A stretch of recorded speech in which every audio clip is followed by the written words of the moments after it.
Em comemoração, né, aqui ao Dia Mundial da Água 2023, a gente inicia aqui em nome da Secretária de Meio Ambiente, Infraestrutura e Logística, né, Natália Rezende, também da Subsecretária de Recursos Hídricos, Saneamento, Samanta Souza, da Coordenadora de Recursos Hídricos, Yara Giacomini.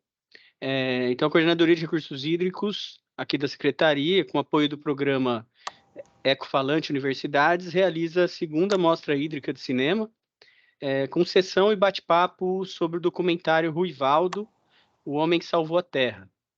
Então, a sessão, né, para assistir o documentário foi previamente disponibilizada para os interessados, a partir da aquisição de ingresso na plataforma Simpla, né? A gente espera que a maior parte de vocês tenham assistido para a gente poder interagir aqui sobre o conteúdo do filme, né? O documentário, então, se chama Ruivaldo, O Homem que Salvou a Terra. Ele foi dirigido por Jorge Bodansky e com condução da narrativa pelo fotógrafo João Farcas, que já fotografa o Pantanal há alguns anos, né, mostrando a riqueza da região.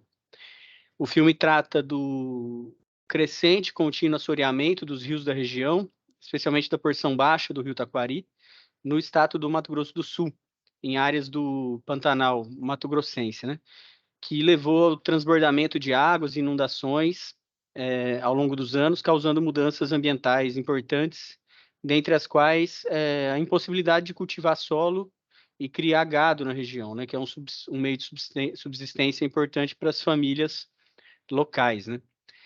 E então, permeado por essas informações técnicas importantes sobre essa tragédia ambiental, o filme retrata os esforços do Ruivaldo Nery Andrade, né, um membro dessas famílias de moradores da região, para salvar a sua fazenda e seu modo de vida, né, principalmente, que foram drasticamente impactados.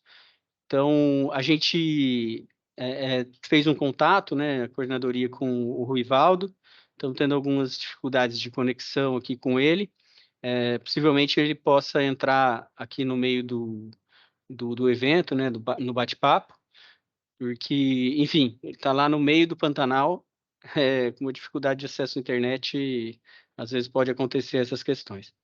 Mas ele cresceu e nasceu e cresceu no Pantanal, um pantaneiro nato, né? E tem militado na defesa desse patrimônio natural, né? Já há bastante tempo. Então, para quem não me conhece, eu sou o André Navarro, vou ser moderador dessa conversa, sou especialista ambiental da Coordenadoria de Recursos Hídricos e atualmente ocupo a Secretaria Executiva, o cargo de secretário executivo do Comitê Paulista e Federal das Bacias dos Rios Piracicaba, Capivari e Jundiaí. Também participam com a gente como debatedoras a Josiane Debene Festa, que é especialista ambiental da Coordenadoria de Recursos Hídricos e secretária executiva do CBH Litoral Norte, e também a Márcia Itani, que é especialista ambiental também, lotada na Coordenadoria de Planejamento Ambiental, e atua com formulação de políticas, né, de planejamento territorial e ambiental, como, por exemplo, o zoneamento ecológico econômico, né? Como que a gente vai conduzir aqui a nossa conversa? A gente vai fazer uma rodada de perguntas inicialmente. Se o senhor Ruivaldo conseguir entrar, a gente inclui ele nessa discussão, né? E principalmente, no primeiro momento, sobre a problemática do Rio Taquari. Aí, depois dessa rodada sobre o conteúdo do documentário, a gente quer fazer alguns paralelos, né? Discutir algumas questões correlatas aqui para o contexto do estado de São Paulo. Ok. Então, a gente vai fazer esses dois momentos, um momento mais relacionado à temática do documentário, né? E depois um momento relacionado a questões semelhantes que acontecem aqui no estado de São Paulo. Aí a gente vai abrir para perguntas aqui do chat, que vão sendo feitas, então a gente pede para quem estiver participando que faça as perguntas no chat já do Teams aqui, orientando para quem gostaria de fazer a, a resposta, né? Então é isso, pessoal. A gente vai fazer no final uma rodada das perguntas do pessoal aqui no chat, vão colocando aqui, a gente depois dá uma filtrada e passa aqui para direcionando para o Ruivaldo, para a Márcia ou para a Josiane, tá? E então vamos começar. Eu vou fazer uma contextualização aqui da problemática mostrada no documentário. Dando uma busca sobre esse problema lá do Taquari, né? A gente acha algumas descrições falando que essa situação é um dos maiores desastres ambientais brasileiros. E quem nunca ouviu falar disso, eu, por exemplo, não conhecia muito da situação, fiquei bastante impactado pelas informações, assim, porque a gente vê que é um rio muito importante, uma das principais bacias de drenagem do Pantanal, é um rio de quase 800 quilômetros de extensão, com as nascentes, então, numa região do Cerrado, no estado do Mato Grosso, que a gente chama de Alto Taquari, né, a parte alta da bacia, numa área de planalto intensamente utilizada para a agricultura desde a década de 70, né? Então, com solos muito suscetíveis à erosão. E houve, desde desse período para cá, um processo importante de mudança do uso do solo, né? Então, tirando o cerrado e entrando uma agricultura intensiva que maximizou muito o aporte de nutrientes no rio, né? Acelerando um fenômeno natural conhecido como avulsão fluvial. O que é isso, né? É quando tem uma mudança no curso de um rio, em razão de um arrombamento das suas margens, né? É quando as margens do leito se rompem, né? Como se diz na linguagem local, o pessoal fala o arrombado de tal lugar, e, enfim, elas rompem as margens e mudando o fluxo do rio, passa a correr para outra direção, né? Então, ela muda o regime de escoamento, principalmente nas áreas mais baixas, diminui o fluxo no rio, na calha original, secando, então, áreas que eram periodicamente inundadas e inundando permanentemente outras, que é o caso, por exemplo, da região da fazenda do Sr. Rivaldo, né? E aí esse aporte de sedimentos impede, então, que essa água excessiva numa região passe mais para a parte mais baixa, então, dos terrenos, né? Acabando ficando presa ali. É o que acontece nessa região. Então, até assim, para a gente ter uma dimensão, né? Os importantes arrombamentos nesse rio foi registrado em 1990 e a gente consegue ver, se você olhar no Google Earth, você vê esse ponto de arrombamento, você olhando para o mapa da América do Sul, assim, você consegue ver isso. É muito expressivo, né? E forma um mega leque, né? Que eles chamam os geógrafos chamam um mega leque, que é esse resultado desse arrombamento. Então, essa nova fluxo de escoamento, uma área enorme, assim. Em 1996, por exemplo, metade das águas do Taquari já corria por esse novo canal. E 10 anos depois, a foz já tinha migrado 30 quilômetros para o norte, na direção de Corumbá, né? Abandonando basicamente o trecho que desaguava diretamente o rio Taquari no Pantanal. Então, assim, tem ações, né, de mitigação, enfim, prevenção sendo realizadas na parte alta da bacia, né? Foi criado até um parque das nascentes do Taquari, mas é uma situação muito complicada de se reverter e que afetou demais a vida dos pantaneiros, né? Então, já começando a nossa conversa aqui após essa introdução, senhor Rivaldo, nos ouve bem? Estou ouvindo bem. Maravilha. Então, eu até vou pedir para o senhor contar um pouco para a gente, se possível, como é que começou, né, a sua participação nesse documentário. Acho que é importante a gente a gente que assistiu o documentário, né, saber como foi a sua participação, como começou isso, né? Se o senhor já participou de outros filmes ou espaços, né, falando sobre esse problema e a repercussão que tem acontecido aí na região, entre os outros fazendeiros, enfim, contar um pouquinho para a gente dessa história e de como o senhor tem feito a divulgação disso tudo. Boa tarde, fique à vontade. Boa tarde. A participação aconteceu com esse desastre que aconteceu aqui no Pantanal. os fazendeiros, a gente tentou várias vezes divulgar. Eu fui convidado 2 vezes para ir a Brasília. Fizemos reunião com senadores, ministros, e aí não teve repercussão. Sindicato rural, os fazendeiros, aí a gente não conseguia. Aí a participação nesse documentário que eu conheci através da dona Tereza, ela tem uma ONG aqui, que é a CAIA, que montou uma escola, e meus filhos foram estudar na escola. E, através disso, ela me conheceu e veio fazer uma visita aqui no Pantanal, na minha região, e conheceu o meu trabalho. E ela achou interessante, porque ela tinha me falado: senhor Evaldo, eu já assisti, já passou no Fantástico, passou no Jornal Nacional, e a repercussão foi muito... Não teve repercussão, a turma não conhece o Pantanal, não sabe, não chega ao alcance verdadeiro. Aí ela me propôs fazer esse documentário, esse filme contando essa história. E foi aí que... Porque eu fiquei décadas isolado. Era só eu e eu, porque os fazendeiros iam lá, não tinha resultado, e eles foram abandonando. Eu fui perdendo meus vizinhos, fui perdendo, eles foram indo embora, e eu fui ficando. E como eu tenho o berço, essa fazenda está na minha família desde meu bisavô, e eu conheço de berço e não queria abandonar, não quis ver o Pantanal morrer e eu virar as costas para ele e ir embora sem lutar.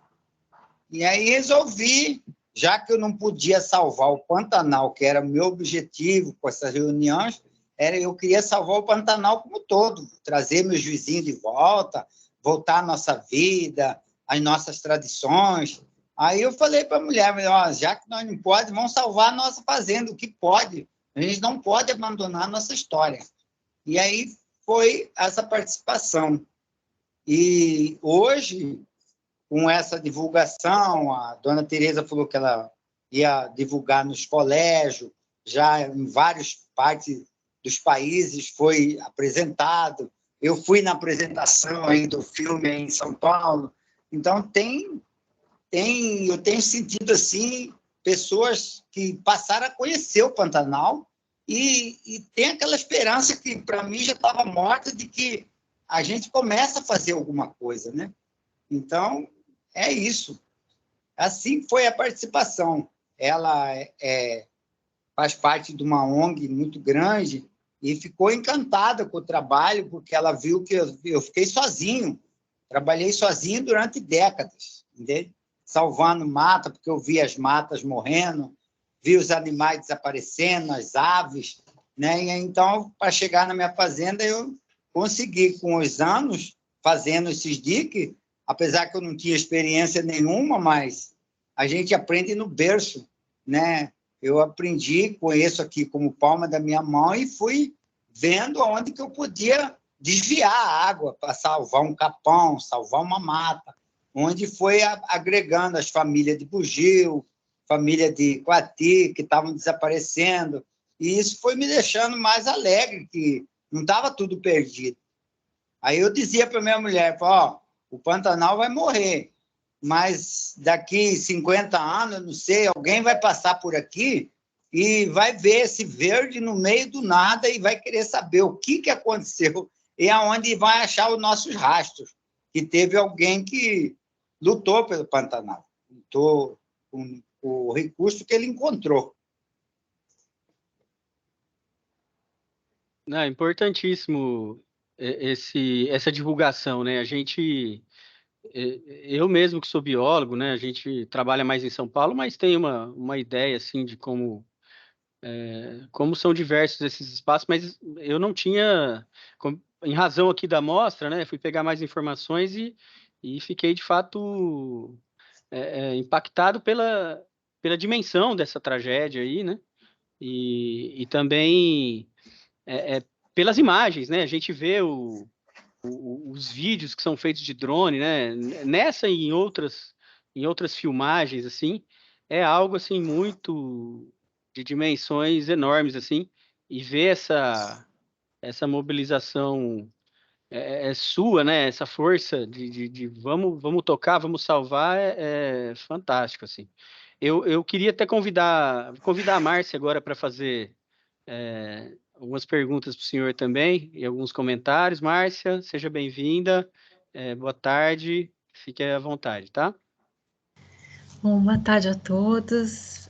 Primeiramente, agradecer pela oportunidade de estar conversando sobre o filme, o documentário, e ainda mais com a participação do seu Ruivaldo, que é um grande prazer, né, conhecê-lo, e agradecer a organização pelo evento, né, em comemoração ao Dia da Água. Então, acho que parabéns para vocês que organizaram, né? Então, a Yara, toda a equipe aí envolvida.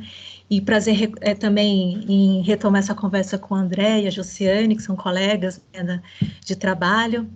E, primeiramente, dizer que eu fiquei muito impactada, assim como o André disse, ao assistir o filme, né, Seu Rivaldo, porque por dois motivos, né? Primeiro, porque o documentário mostra como o que a gente faz num lugar pode ter impactos, né? E às vezes impactos muito grandes, muito ruins, em lugares muito distantes, né? Então, o documentário mostra isso como uma coisa que acontece lá no Alto Taquari, como o André, né, bem descreveu, acaba tendo efeitos aí até muito negativos sobre quem mora no Pantanal, a vegetação, os animais, né? Então, isso foi um dos motivos que, assim, me chamou muita atenção ao ver o filme. E um outro motivo foi a sua própria história, né, seu Rivaldo, de como você fazendo a sua intervenção, né, a sua ação no local, na sua propriedade, onde você mora há muito tempo, você com isso, e através do documentário, tenta mostrar que uma ação no local, ela pode trazer muitos benefícios para toda essa bacia, né, ainda que seja local, e como isso também chama atenção, né, ajuda a conscientizar outras pessoas que estão longe de você, né, então, da mesma forma como a gente faz uma coisa que tem repercussão longe, uma ação sua local teve, por meio desse documentário, dessa história sua pessoal, repercussão em tantas pessoas, e estamos aqui para, inclusive, né, poder aprender mais com você, né, com essa sua história. E aí, nesse sentido, eu até fiquei mais curiosa de, né, e que bom que você está aqui com a gente, de entender mais sobre esse processo, né, de como você tem enfrentado com outras pessoas aí no Pantanal. Assim, o que, assim, se você sabe, né, seu Rivaldo, de tudo isso que está acontecendo na região do Pantanal, se as pessoas que estão lá no Alto Taquari, distantes, elas sabem de tudo isso, né? Se o senhor tem ideia, né, se essas pessoas conhecem, têm conhecimento desses impactos, né, aí no Baixo Taquari, na região do Pantanal. E eu não sei, eu posso aproveitar e já fazer uma outra pergunta, André?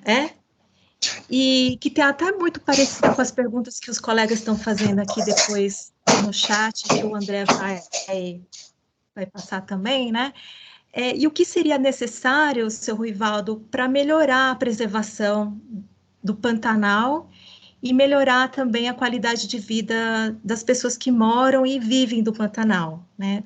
Eu queria, se o senhor pudesse falar um pouquinho sobre isso.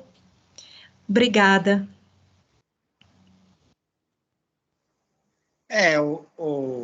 Os pantaneiros teve conhecimento do desastre que aconteceu, do assoreamento do rio Taquari. A gente perdeu o rio Taquari, ele secou completamente e arrombou para nosso lado. Segundo a Embrapa Pantanal, aqui, dizem que perdemos 1.500.000 hectares, onde estamos no olho nesse leque fluvial que eles falam. Então, os pantaneiros, na época, fizemos reunião, pedindo ajuda do governo, mas, segundo o impacto foi tão grande, não tinha como, porque, no meu ponto de vista, só voltaria ao normal se a gente desassoalhasse o rio. Tinha que desassoalhar o rio Taquari. Aí ficou inviável, então aí a água permaneceu.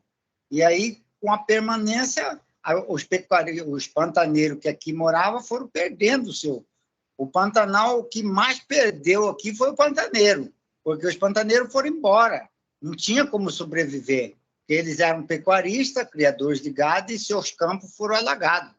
E não teve, né? Então, a gente teve muita gente, muita reunião, Sindicato Rural, Embrapa, fomos até em Brasília, mas, infelizmente...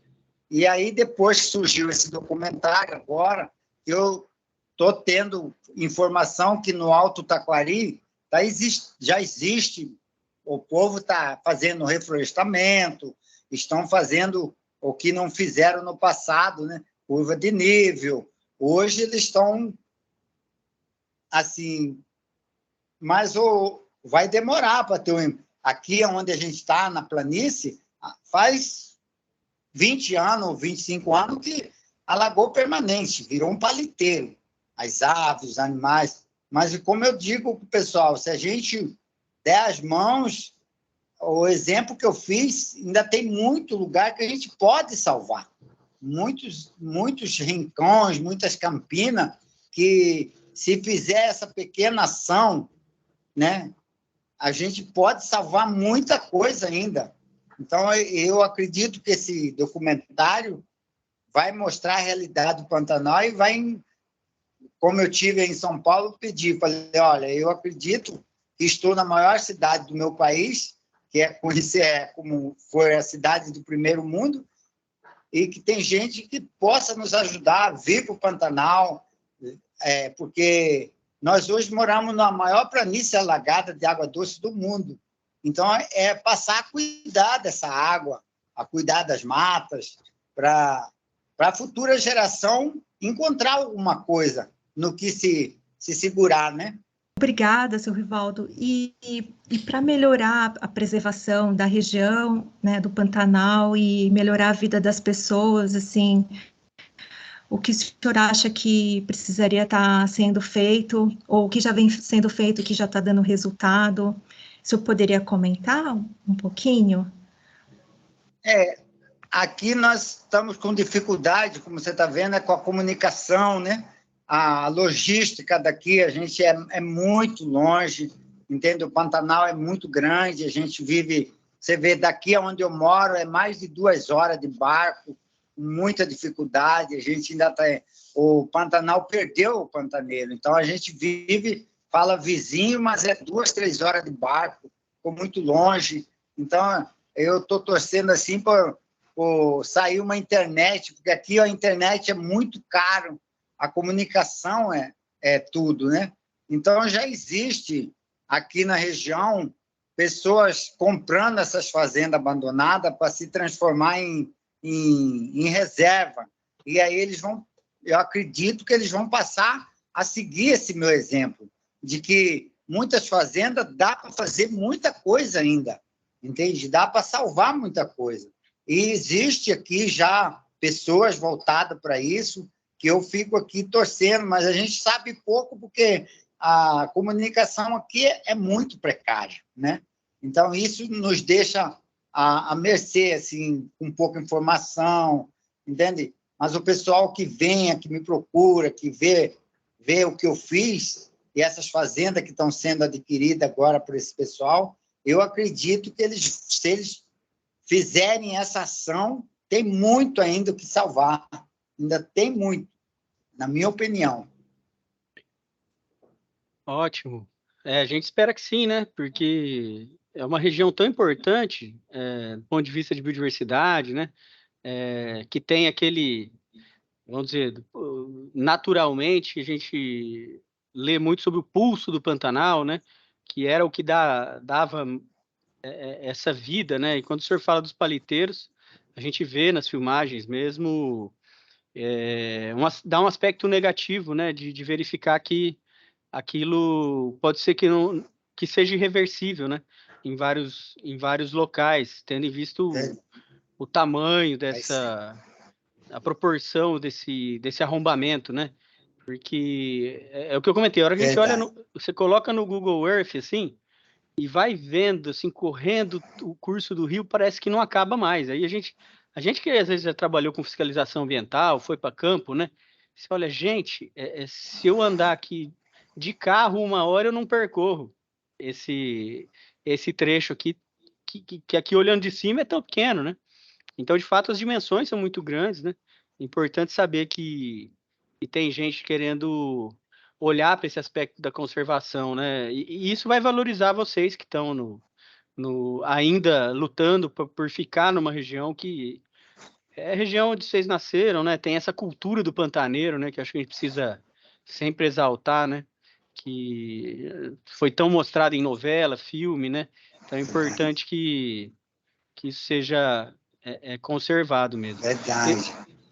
Eu vou até passar agora para nossa colega Josiane também. Bem-vinda, Josiane. Boa tarde. Fique à vontade aí para os seus comentários, para as perguntas aí para o Ruivaldo, tá? Boa tarde a todos que estão acompanhando, né, a mostra. Agradeço o convite, participar dessa discussão. Gosto muito de temas assim. Um agradecimento especial para o senhor Ruivaldo, né, de vir aqui compartilhar a experiência dele com a gente, né? Nós, técnicos de carreira, né, vamos dizer assim, que chegamos nisso por estudos acadêmicos, a gente valoriza muito o conhecimento das pessoas, que as pessoas têm no território, né?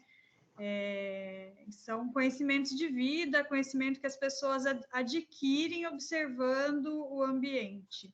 Nós aqui, a maioria somos biólogos, né? E a biologia nada mais é que a observação do ambiente, né? Então, a gente vê muito da população tradicional de vários territórios, né? Eu que moro no litoral, a população tradicional, ela tem um conhecimento muito amplo do meio ambiente e agrega muito no nosso trabalho, no nosso conhecimento no dia a dia, né? Mas eu acho que o ideal é você ter essa convergência, né? Tanto do conhecimento, né, da comunidade, do seu território, em conjunto, né, com o alcance das pesquisas e dos estudos acadêmicos. Então, daí, nesse sentido, eu gostaria de perguntar para o senhor Ruivaldo, né, essa ideia foi totalmente do senhor, né, de fazer esses diques de areia.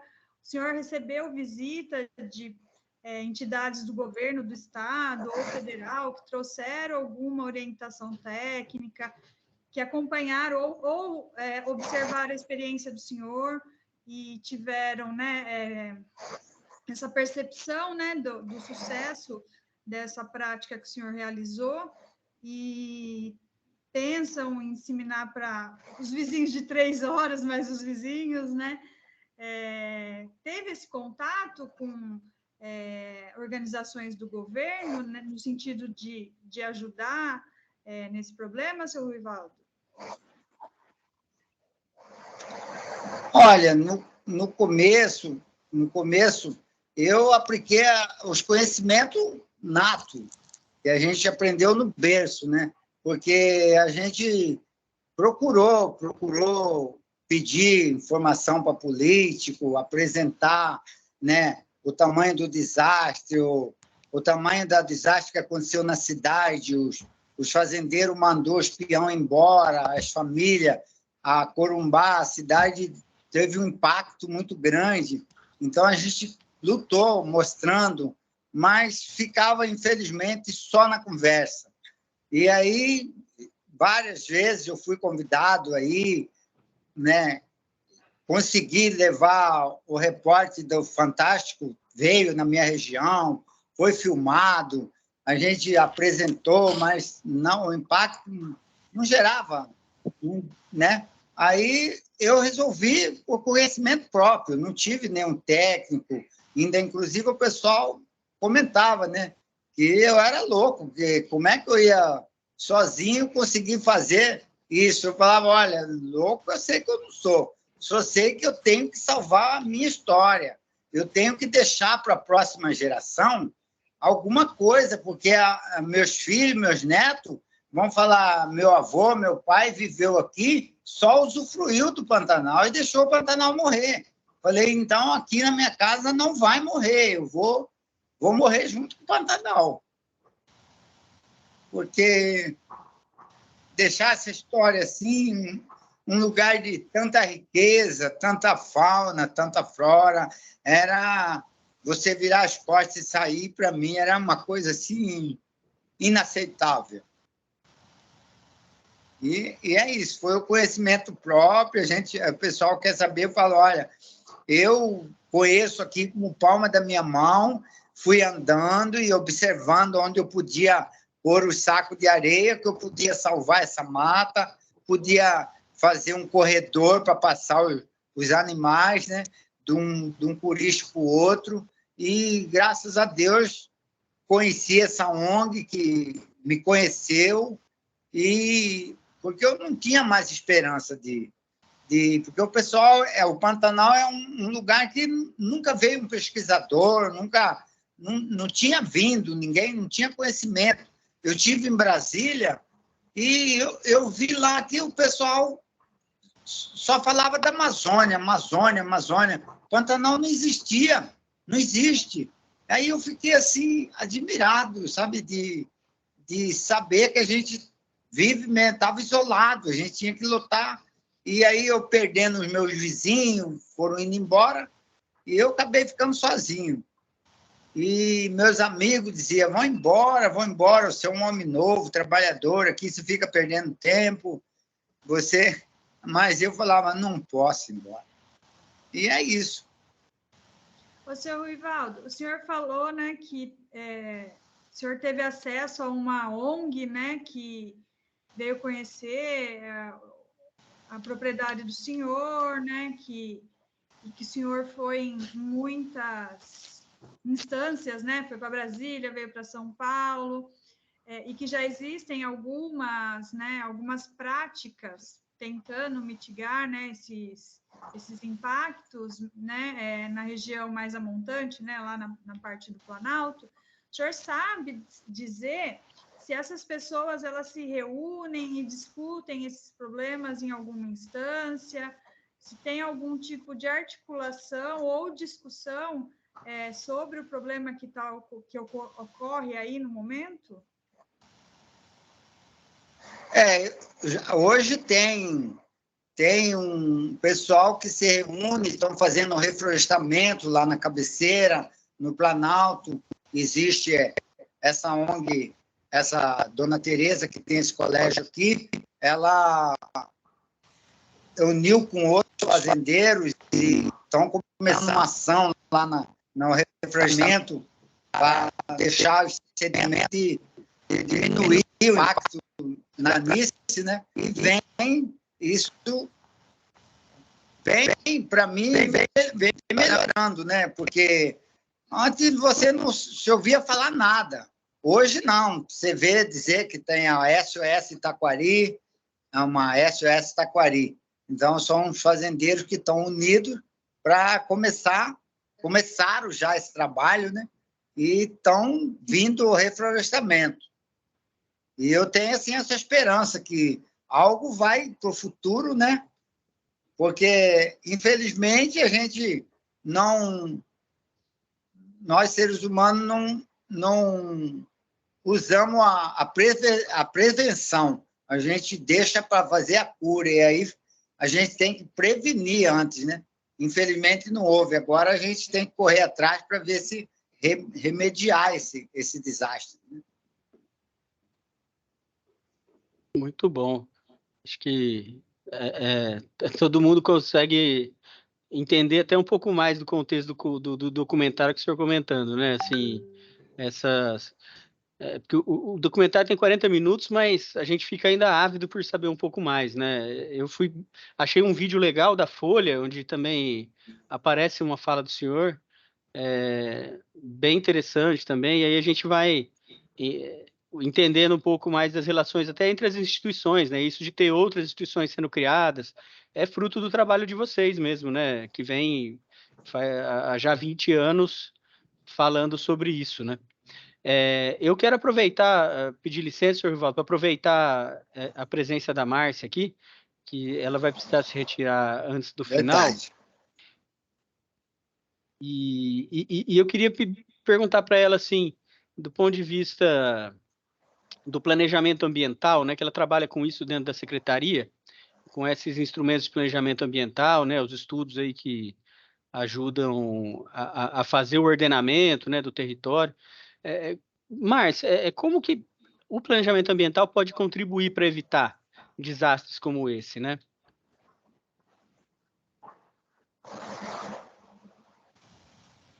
Oi, André, obrigada pela pergunta. Pensando que o planejamento é um conjunto a gente pode entender, né, como um conjunto de ações que, sobretudo o Estado pode fazer, né, e para entender sobre um local, né, fazer um diagnóstico sobre um local, entender o que pode acontecer no futuro, né, cenários futuros, entender quem mora nessa região, qual é a biodiversidade que existe. Eu acho que o planejamento aí voltado para a área ambiental, o planejamento ambiental, ele é uma ferramenta importante, né, que não só o Estado aí, né, o Estado do Mato Grosso do Sul, mas também as prefeituras, a sociedade civil organizada pode participar desse processo de planejamento ambiental para, conhecendo a situação atual e o que precisa ser feito para melhorar, né, ou evitar que piore, ou manter ou melhorar o que já é bom, né, do Pantanal, né, como o Rivaldo falou, o André, vocês comentaram várias potencialidades, né, várias características que são a riqueza do Pantanal, né, a sua vegetação, a fauna, os animais, a própria cultura local, né, os moradores que desenvolvem a cultura local, considerando também não só os problemas, mas também as potencialidades, o que é a riqueza diversa do Pantanal. O planejamento, quando ele faz esse diagnóstico e contribui também para desenhar cenários futuros do que pode acontecer se a gente não fizer o que precisa ser feito agora, eu considero que o planejamento ambiental ele pode contribuir bastante, né? Mas para isso precisa ter a participação social, a participação de quem mora lá, né? São os grandes interessados. A participação tem que envolver fortemente as prefeituras locais, o Estado, a União também, né? O seu Rivaldo falou que tentou conversas aí em Brasília, né, com representantes que pudessem, né, em Brasília, trabalhar para juntos tentar resolver esse problema. Então, a gestão ambiental compartilhada, ela é possível, ela é super necessária, e o planejamento ambiental, ele vem como uma ferramenta para dar elementos para subsidiar essa gestão, né, que precisa ser compartilhada. Eu entendo um pouquinho dessa forma, né, como o papel do planejamento ambiental pode contribuir para evitar problemas como esse, que depois a gente, como o seu Rivaldo falou, a gente precisa estar unindo vários esforços e correr atrás, né? Se a gente faz um planejamento ambiental prévios e assim, contínuo, de forma contínua, a gente poderia, talvez, saber que algumas ações que foram feitas lá atrás, né, no passado, poderiam provocar o que está provocando hoje, que são esses enormes impactos, né? Então, eu imagino que seria essa contribuição, né, do planejamento ambiental. Obrigado, Márcia. Acho que deu um panorama geral aí de como essa arte, né, do planejamento aí ambiental nos ajuda olhando para o passado, né, presente, prevendo o futuro. Acho que é importante. Até aproveitando esse gancho, né, de que no planejamento ambiental também a gente precisa compartilhar conhecimentos, né, instituições. E aí, o senhor Rivaldo falou para a gente de instituições que estão se formando lá na região, né? Eu queria aproveitar esse gancho e pedir para a Josiane também falar um pouquinho, que ela também mora numa região, trabalha numa região que tem uma vocação de preservação enorme, né? Que é o litoral norte do estado de São Paulo, né? da nossa gloriosa Ubatuba. E então queria pedir para ela também fazer uma avaliação, né, de como, com essa experiência do litoral norte, né, como que as instituições podem, né, se articular para debater esses problemas sobre os desastres, né, como eventualmente até a gente presenciou algo de enormes proporções agora no começo do ano em São Sebastião, criando, né, nessa articulação, planejamento, ferramentas para que a gente possa lidar com essas questões, né? Jô, fique à vontade aí. Então, em primeiro lugar, né, dizer, seu Rivaldo, que essa é uma luta que o senhor vai ter ainda para o resto da vida, eu acho, né?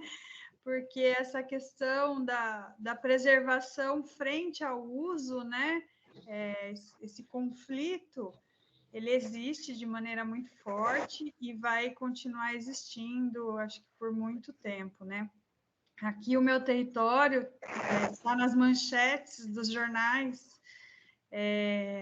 tanto nessa questão, né, da chuva forte que teve no Carnaval, que infelizmente tirou a vida de muitas pessoas, né? Então, assim, ver um ambiente sendo degradado é muito triste. Você vê a floresta perdendo a vida é muito triste, mas você ver as pessoas perdendo a vida é uma coisa um pouco mais impactante, né?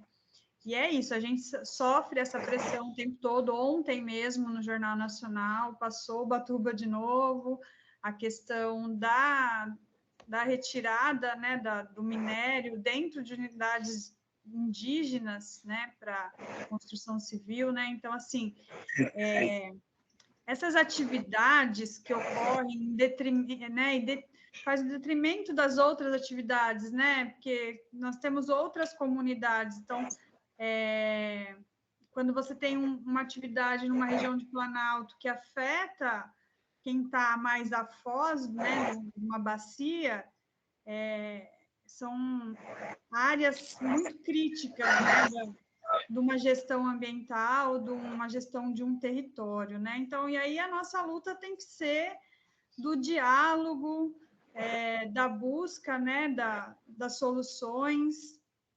Então, aqui no Litoral Norte, a gente tem muitas instituições atuantes, né? Isso ficou muito claro até nessa questão de quando houve, né, o incidente do Carnaval, quem atendeu a população de imediato foram as entidades da própria população que estavam ali perto, né? Então, o fortalecimento, né, das pessoas que estão no território por meio de grupos, né, de sociedade civil que se organiza e montam uma ONG, montam uma associação de bairros, né? A partir do momento que ocorre essa organização da própria sociedade que está ali no território, ela permite que a população ela consiga dialogar com os detentores da decisão, né? A partir do momento que você tem uma sociedade civil organizada, você consegue levar essas demandas, né, para o poder público, para as políticas públicas. Então, assim, essa aproximação que o senhor teve com a ONG, né, ela foi muito importante para que a gente tivesse conhecimento, né, dos problemas que estão ocorrendo aí. Então, por isso que eu fiz o questionamento anterior, né, se está tendo esse diálogo aí. Mesmo que ele já esteja ocorrendo de maneira até efetiva, ele tem que ser fortalecido sempre, né? Nós aqui do litoral, não só do litoral norte, a gente, e acho que de todo o litoral do Brasil, né, a gente sente bastante o impacto das atividades do Planalto que chegam até a Foz dos Rios, né? Então, por exemplo, uma outra região que a gente acaba atuando em parceria, que é no Vale do Ribeira, o rio nasce lá perto de Curitiba, né? Então, ele passa por uma região metropolitana, passa por atividades de mineração, até chegar lá na Foz, no litoral de São Paulo. E todo o impacto ele acaba acumulando lá no estuário, né? Então, você vai ter o assoreamento, você vai ter a perda, os peixes desaparecem, o manguezal desaparece, você vai ter todo o impacto lá na planície, lá no estuário, lá na Foz, né? Então, o senhor está na região mais crítica, né, de toda uma gestão de bacia hidrográfica. Eu acho que nós também estamos aqui nas fozes, né, dos rios aqui do litoral, nós somos os mais impactados pelas ações que ocorrem, às vezes, bem distante de onde estamos, né? Então, o que a gente pode dizer sempre é da importância do diálogo, da importância da luta por políticas públicas que não permitam, né, que as atividades realizadas em outras regiões causem a diminuição da qualidade de vida de populações que estão em território dentro da mesma bacia, mas ao longo dos rios, né? Obrigado, Ju. Acho que essa visão de quem está numa área também de conservação, com também uma riqueza cultural importante, esses paralelos são legais, assim, né? E a hora que a gente fala de ação do Estado, nesse sentido, né? Tem até algumas perguntas no chat, vou tentar fazer um compilado aqui para o senhor Ruivaldo. Tem uma pergunta aqui que entra um pouco nessa... A gente que é do Estado, né? Vamos dizer, para a gente é importante também ter esse retorno, ou até essa provocação da sociedade para que as coisas possam ser convertidas em políticas, né? E aí, no caso específico aí do Taquari, né? Do Pantanal, o senhor...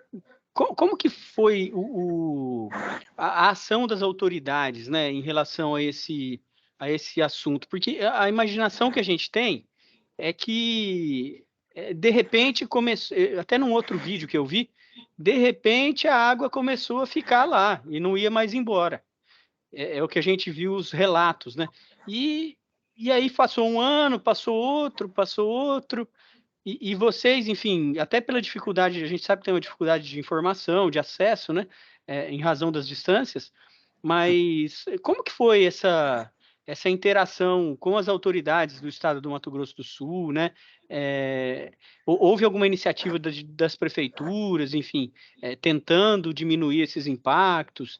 Se o senhor pudesse falar um pouquinho disso, só para a gente ter uma dimensão de como foi aí para o pessoal da região. O Pantanal, nós pantaneiros moramos no Pantanal, que já nascido, criado, sabendo o impacto que o Pantanal enchia na época certa e drenava, era aquele ciclo, como você falou, aí de repente a água foi, e as nossas informações muito precárias, que quando nós pantaneiros começamos a perceber que foi encurtando o período de seca, foi chegando a um ponto que nossos campos não secou mais, que a gente foi, Sindicato Rural, Embrapa Pantanal, a Embrapa Pantanal passou a estudar o Rio Taquari. Ele fez vários levantamentos, a Embrapa estudou durante 30 anos, falava que a solução seria a desassoreação do rio. Tinha que dragar o rio, na minha opinião, porque os arrombados não jogar, porque existia os arrombados, a água que entrava no Pantanal era água benéfica, era uma água que entrava no período certo, saía no período certo. Então, aí as árvores, os rincões, as matas, as cordilheiras eram alimentadas. Mas, de repente, como você falou, permaneceu. Então, aí a Embrapa começou a estudar. E a gente, como pantaneiro, ficava depositando essa esperança nela. Ela apresentou estudos, foi medir o que tinha que sair, mas aí entrava o meio ambiente, impedia de fazer. Aí, porque quando o tempo dos meus avós, do meu pai, que a gente cuidava do rio Taquari, que a gente tampava as bocas, desassoalhava, tirava uma ilha, o pantaneiro cuidava do Pantanal, não tinha acontecido isso. Mas aí a gente foi proibido de mexer nas bocas, porque eles falavam que ia dar um desastre, que não podia mexer, e aí foram impedindo a gente de agir. E aí ficou, a Embrapa apresentava os estudos, a gente foi em Brasília apresentar e conseguia o dinheiro, mas, infelizmente, chegava na época, passava, ficava no esquecimento. Então, houve, sim, a Embrapa Pantanal lutou muito, apresentou muitos estudos, né? E eu não fiquei sabendo por quê, porque foi no tempo do governo Lula, no primeiro mandato dele, eu lembro que eu estive em Brasília e ele autorizou a intervenção no rio. Entende? O presidente autorizou e nós, pantaneiros, ficamos muito alegres, conseguimos um dinheiro, mas até hoje, infelizmente, teve um amigo meu que falou que o dinheiro chega no Pantanal e desmancha nas águas. Que dureza, né? E é difícil, porque deve ser uma intervenção assim, de muito grande porte, né? Porque a gente olha a situação mesmo para um rio com uma vazão dessa, né? Com tanta água quanto o Taquari, chegar a desviar, né? Metade do curso dele deve ser um assoreamento, assim, um negócio monstruoso, que você vê que acontece a 400 metros, 400 quilômetros antes, né? Uma coisa, uma dimensão... A gente perdeu o rio. O rio chegou a secar completamente. O rio Taquari ficou de um certo quilômetro para a cidade, secou, correu carro em cima dele, virou uma estrada. E a água cortou nesse leque onde entrou essa minha região. Então, nós perdemos o rio Taquari completamente, morreu. E aí ficou essa planície alagada, entende? Os diques que eu fazia, os bolsas de areia que eu fazia assim, 2, 3 bolsas, hoje eu tenho que pôr 6, 8 bolsas de altura, porque o rio foi perdendo totalmente seu curso e ficou a água de um rio inteiro jogando na nossa região. Que coisa, né? Infelizmente, nessas... Eles falavam inviável, era muito dinheiro, não tinha como. Aí veio o meio ambiente, que não tinha aonde colocar a areia que estava soleando o rio. Então, olha, não tinha onde colocar essa areia, como é que ia fazer. E aí foi passando, né? Sim. Sr. Valdo, vou pedir licença para passar a palavra para a Márcia, que ela infelizmente tem que sair um pouquinho mais cedo, só para ela fazer algumas considerações aí rapidamente sobre a nossa conversa aqui. Márcia, fique à vontade. Desde já a gente agradece muito a sua participação, viu? Contribuições aí no nosso debate da Mostra Hídrica, tá? Eu que agradeço, André, Jussiane, o pessoal que está na organização, a Arícia, né, a Flávia, a Yara, que coordena, né, tudo isso. E, sobretudo, fiquei muito feliz que a gente conseguiu estar com você, seu Ruivaldo, muito prazer. Fiquei muito contente de conhecê-lo, de conhecer sua história, ainda que a gente esteja, assim, de forma remota, né, via internet, né. O ideal seria que a gente estivesse aí no Pantanal e você contando para a gente tudo isso, né, essa história. Mas quem sabe quando eu for para o Pantanal eu já não tento procurar você aí. Não deve ser fácil, mas enfim. Né? Convite está feito. Mas só para dizer que a sua história me tocou bastante, né? Fiquei muito impactada mesmo pela história e posso dizer que é uma coisa que serve como uma lição de vida, né, para mim. A gente, como a Josi falou, a gente aprende na escola algumas coisas, estuda, mas tem um conhecimento que é da vida, que isso ninguém ensina na escola, que é no dia a dia, né? Como você pode mostrar por meio da sua história. Então, eu te agradeço muito, muito mesmo por compartilhar a sua história de vida, a sua luta pelo Pantanal. É mais do que uma luta, né, de vocês, é uma luta pela vida como um todo, né? E o Pantanal é um exemplo disso, né?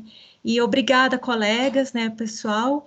Eu peço desculpas, mas eu sou colega da Josiane e do André, então eu estou muito bem representada pela fala deles e pelos colegas que vão participar também daqui. E um grande abraço para vocês. Obrigado, Márcia. Um abração. Um abraço. Tchau, seu Rivaldo. Um abraço. Tchau. Seu Rivaldo, eu fiquei numa dúvida aqui, e o pessoal perguntou aqui no chat, acho que não fui só eu. Dos vizinhos aí da redondeza impactados aí pela permanência, né, da água cada vez maior, né?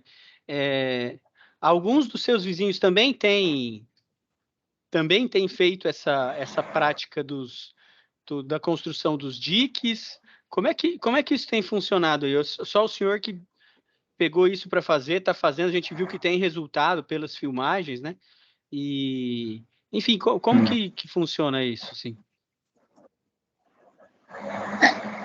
Infelizmente, meus vizinhos foram embora, partiram, porque não acreditaram na minha luta, porque a gente começou uma luta e não tinha técnico, não tinha um respaldo técnico que eu tentei convencer eles de que se nós uníssemos, a gente tinha feito muito mais, mas, infelizmente, eles não acreditaram que podia salvar alguma coisa, porque eram grandes extensões, fazendas grandes, e que a água ficou na porta da casa, então eles, infelizmente, não acreditaram e partiram. Hoje eu vivo numa região que as fazendas ao entorno todas são abandonadas porque não teve como continuar a vida lá, porque os campos foram tomados da água, né? Infelizmente. Sim. Então, a esperança desse repovoamento com essa ação mais voltada para a conservação, né? Pode ser algo que vamos dizer assim, favoreça a disseminação dessa tua técnica aí, né? Dessa iniciativa dos diques, né?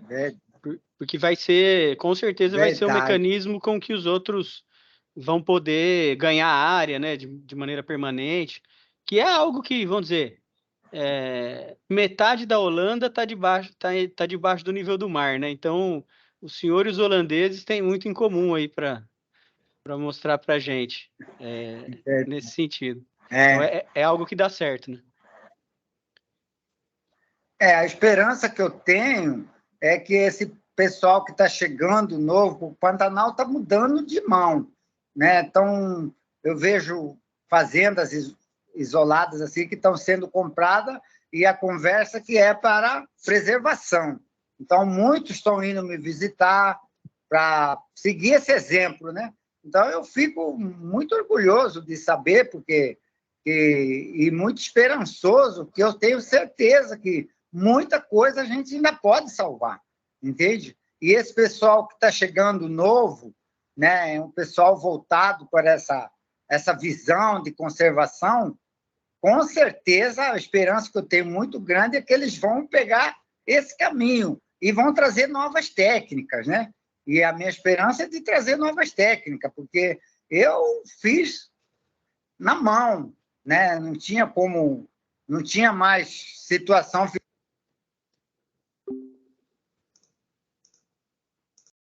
Pessoal, o senhor Rivaldo caiu, mas acho que estava meio programado isso, ele vai entrar de novo. Nesse meio tempo, eu vou pedir para a Josiane, que eu ia colocar ela já sob responsabilidade de responder uma pergunta aqui do chat aos debatedores, que foi um comentário aqui. Alô? Acho que eu vi algum barulho aqui. Enquanto o senhor Rivaldo não volta, que aqui tem uma pergunta aqui. Recentemente foi apresentado na Assembleia do Mato Grosso do Sul projeto de lei que proíbe novos plantios de soja e outras monoculturas para proteger o bioma pantanal de ameaças como perda de habitat e contaminação da água. Então, considerando o uso do solo intensivo, né, nessas áreas, especialmente acho que o Alto Taquari, que interfaces, possíveis contribuições do sistema de recursos hídricos pode auxiliar o processo de discussão desse projeto de lei? Com vocês, Josiane. Não vale essas perguntas muito difíceis, mas... então, eu acho que a palavra ali chave é monoculturas, né? Então, talvez, sempre acho que mais do que discutir a água, discutir o solo é extremamente importante na gestão de recursos hídricos, né? Então, assim, o que a gente tem visto em algumas regiões do estado de São Paulo, como conciliar a questão da preservação tanto do solo quanto da água, porém manter, né, uma fonte de renda para aquela população que está naquela região, pessoa que investiu, né, muitas vezes é uma pessoa que investiu recursos financeiros, que precisa ter um retorno. Eu acho que o caminho são as policulturas, na verdade, né? A gente tem, no estado de São Paulo, discutido bastante sobre a agroecologia, né? Então, começar a buscar essa produção de alimentos, essa produção agrícola, em conjunto com a manutenção e a presença das florestas, eu acho que poderia ser um fator importante, né, nessa política pública que eles estão pensando, né? Porque só o proibir, né, às vezes não é o melhor caminho, porque você proíbe, só que você não dá outro caminho, não dá outra alternativa, você não estimula outras alternativas, outras fontes de renda, de duas uma. Ou essas pessoas vão sair daquele local e ocupar a periferia de cidades, grandes cidades, né? Uma coisa que seu Rivaldo colocou até, né, no depoimento dele, que os vizinhos, as pessoas que moravam ali perto dele foram, né, para Corumbá, e aí então tem esse êxodo, né, dessa população para cidades, muitas vezes vão para periferias em condições precárias, né? Então, eu acho que simplesmente uma política pública que proíbe, ponto final, ela não é o melhor caminho, né? Então, eu acho que, né, sempre a gente tem que buscar o equilíbrio dos três pilares, né, do ecológico, o econômico e o social. E, assim, o que a gente tem visto e parece que tem dado bastante resultado é a questão da produção de alimentos com a presença da floresta, né? Então, na verdade, às vezes até as espécies da produção de alimentos, elas ajudam nessa preparação do solo para receber as espécies nativas, né? Você fazer esse inicial, essa policultura inicial, essa agroecologia inicial, ela até fortalece o solo para você buscar uma floresta, né? Então, assim, eu penso que o caminho sempre é de buscar a preservação, mas pensando também no lado social. E o que a gente tem visto que está dando certo são essas práticas de agrofloresta, de agroecologia, que estão sendo implantadas em alguns territórios. Maravilha. Obrigado, Ju, pela contribuição. Senhor Rivaldo, nos ouve? Tô ouvindo agora. Maravilha. Parece que foi ensaiado. A Josiane acabou de falar uma resposta aqui ao chat e o senhor entrou. Só alegria. Enfim, dando continuidade, né? Tem outras perguntas aqui também. A gente estava conversando sobre as técnicas, né? O senhor comentou bastante que tem essa esperança aí de que os novos pantaneiros aí também usem dessas técnicas e tragam novas, né? Também para poder, enfim, conseguir ocupar a região de uma maneira também que possa permitir essas atividades turísticas, né, também, porque muito provavelmente esse vai ser o foco, né, dessa região que vai se adaptar a uma nova condição de regime dessas águas, né? Então, é o que a gente espera também, que isso possa acontecer. E como a Márcia também, possamos visitar a região em breve também e conhecer essas coisas boas que a gente sabe que tem por aí, né? Uma outra pergunta do chat aqui tá relacionada a alguns outros impactos, né? Eu vi uma pergunta aqui sobre impactos, por exemplo, se são observados pela população, aí se foram, né, durante esse processo, né, que é um processo, né, desde 70, aí em 90 parece que começa a se ficar mais pronunciado, e aí essas dificuldades e a evasão das pessoas, a partir daí já começa a acontecer, né? Mas além do assoreamento, né, tem também algum impacto na qualidade de água que vocês perceberam por exemplo, que possa ocorrer em razão de nutrientes, ou então adubos lá da região do Alto Taquari, ou mesmo agrotóxicos, enfim. Vocês chegaram a ter algum conhecimento disso, ou perceber alguma coisa nesse sentido, senhor Valdo? Eu acredito que eu moro numa região que está a 250 quilômetros distante do arrombamento. Então, virou uma vegetação aquática, onde tem os aguapé, as algas d'água. Então, quando chega na minha região, na minha fazenda, na minha região ali, a água chega cristalina. Ela sai lá barrosa e ela vem sendo filtrada ao longo desses 200 quilômetros e chega na minha região cristalina. 5 metros de profundidade, você vê o chão. É uma água, eu acredito assim, devido a estar passando na raiz do camalote, né?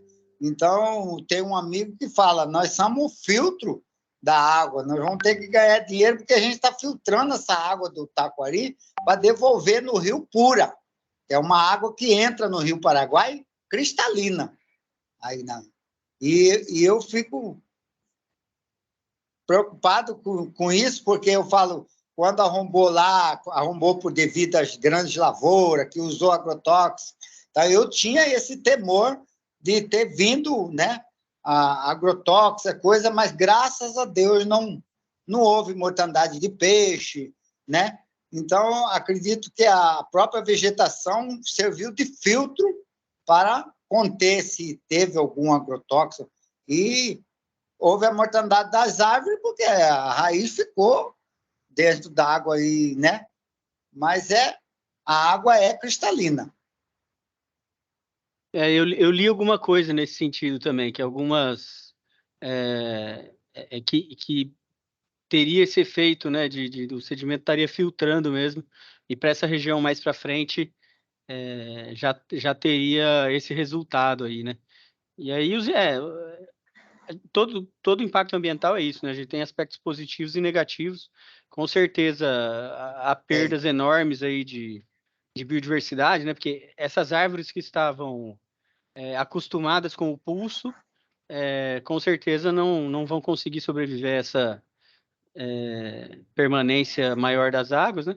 Mas por outro lado também outras espécies, enfim, mais adaptáveis a essa situação vão também proliferar e mudar a cara aí do Pantanal, né? Então, é o que a Jussiane falou, né, aqui no chat pra gente. É o poder da natureza, né? A natureza É o poder da natureza. A natureza se renova, né? Renova tudo. A natureza se renova, ela nada se perde, ela se renova. O Pantanal, eu sou pantaneiro de berço e cada ano é uma coisa, não adianta você contar que vai ser igual, que o Pantanal surpreende até os próprios pantaneiros. Sim, com certeza. Eu acho que eu já vou partindo aqui para o nosso encerramento, que a gente vai até umas 4, né? 4 e pouquinho. Antes de finalizar, eu queria fazer só um comentário, porque a gente também está, vamos dizer, promovendo aqui pelo sistema de recursos hídricos aqui de São Paulo, né? Então, eu queria fazer um paralelo também, porque a gente encontra impactos, né, ambientais em todo o Brasil, né? Aqui em São Paulo a gente também tem, só para compartilhar com os colegas aqui do nosso estado, a gente também tem problemas complicados em razão desse fenômeno que a gente chama de poluição difusa, né? Então, o assoreamento é um tipo de poluição difusa. Então, a gente, por exemplo, observa aqui em São Paulo, se a gente for ali para a região baixa do Rio Tietê, ali na região do Baixo Tietê, a gente tem notícias assim de problemas seríssimos que a gente tem observado, o próprio a eutrofização, né? Então o aumento da produtividade dos sistemas aquáticos ali, então florescimento de algas e aquelas massas de algas que cobrem os reservatórios, né? Acontecendo nessa região. Vídeos também que a gente vê, por exemplo, de quilômetros e quilômetros de barcos andando no Rio Tietê, lá nessa região mais caudalosa, né? Quilômetros e quilômetros em cima de uma massa de algas, assim, que é complicada tanto para a questão pode provocar acidificação da água, né? Vários impactos que a gente tem observado e tem sido recorrentes em regiões também turísticas, como balneários que a gente tem naquela região. Eu morei um tempo ali perto, né? E a gente sabe que algumas cidades têm as famosas prainhas, né? Nesses riozões aí, como no Tietê. Então, diversos impactos também que a gente vê aqui no nosso estado, em razão nesse caso, mais vinculado até essa questão do assoreamento, que leva também os nutrientes das áreas agrícolas, né?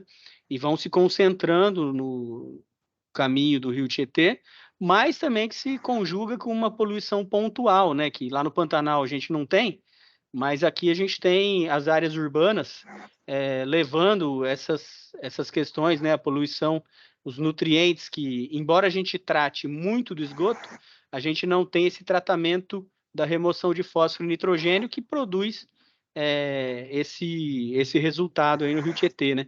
Então, o desafio nosso é justamente aqui em São Paulo avançar no tratamento terciário, né? Aí dos esgotos, então retirar fósforo, nitrogênio e também avançar em ações de conservação do solo e de mudança de cultura de produção, né? Que a gente também consiga disseminar outras técnicas como plantio direto na palha, uso de também controle biológico de uma maneira mais ampla, né? Porque a gente não tenha tanto aporte de nutriente vindo da agricultura e também do setor de saneamento, né, no Rio Tietê, que é tão importante para a gente, né? Então, eu gostaria de, só com esse comentário para contextualizar com a nossa realidade aqui, deixar aberto aqui para as últimas palavras dos nossos participantes. Então, inicialmente, vou pedir para a Josiane fazer suas considerações finais e vou encerrar com o senhor Ruivaldo. Josiane, agradeço muito aqui em nome da coordenadoria, da equipe toda aqui, a sua participação, contribuições. Fique à vontade para uma palavra final aí para a gente. Eu que agradeço o convite, né? Só queria destacar a importância da educação ambiental e da comunicação relacionada a esses assuntos, né? Vou confessar que quando eu fui assistir o vídeo, eu fui com aquela imagem da Globo, do Pantanal, que passa na televisão, entendeu? Então, um material como esse trazendo essa problemática para a gente é de extrema importância, né?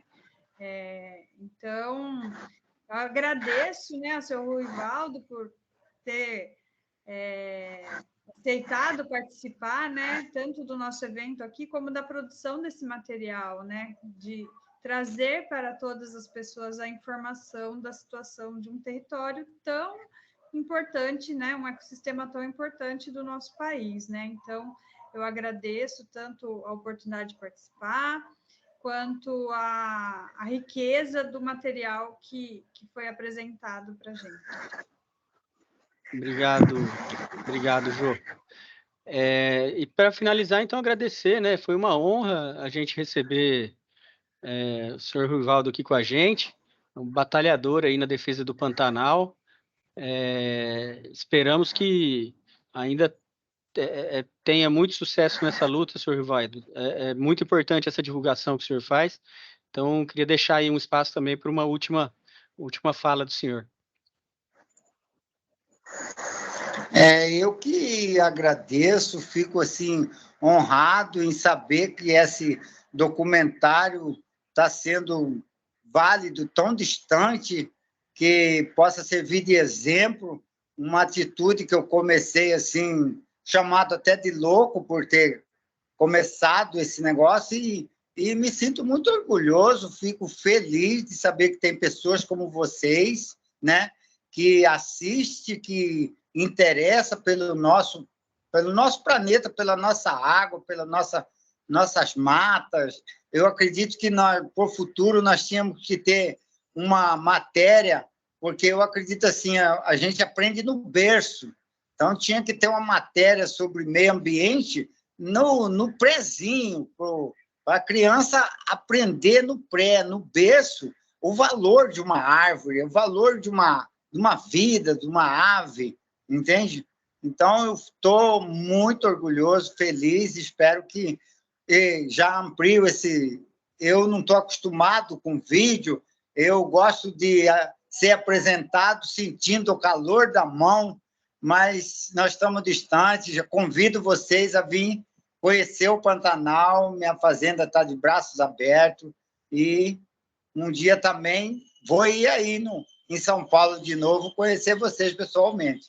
Um abraço e Deus abençoe a todos. Nós que agradecemos, senhor Rivaldo. Continue na luta aí. A gente, aqui, o senhor tem 3 lugares para visitar. Então, Ubatuba, que é da Josiane, São Paulo, que é da Marcinha, e o glorioso Rio Piracicaba, que é aqui em Piracicaba, onde eu fico também.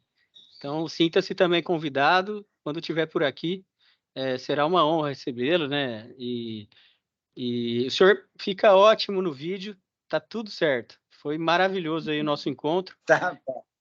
Então, eu queria agradecer Obrigado. também o senhor Rivaldo novamente, também o programa Ecofalante, né, Universidades, por proporcionar essa possibilidade de a gente compartilhar o documentário com os interessados em participar da nossa segunda mostra de cinema hídrica, né?